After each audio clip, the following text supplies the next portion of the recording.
Let's delve into the commonly heard Japanese word 一言, often found in speeches, casual comments among friends, and brief feedback in various situations.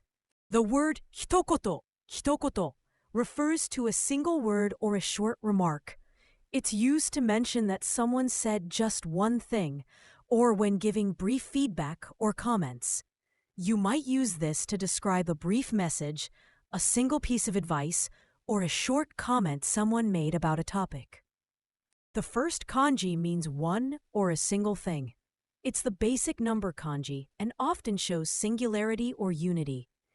You can see that meaning in words like hitotsu and hitori, where it marks one.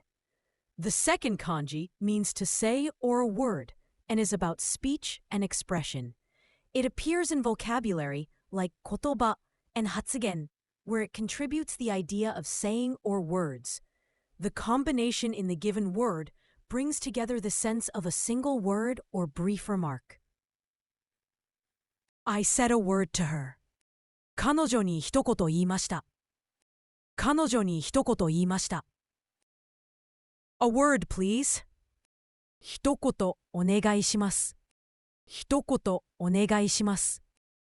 He gave a quick greeting. 彼は一言挨拶をした。彼は一言挨拶をした。Please give a brief impression. 一言感想をお願いします。一言感想をお願いします。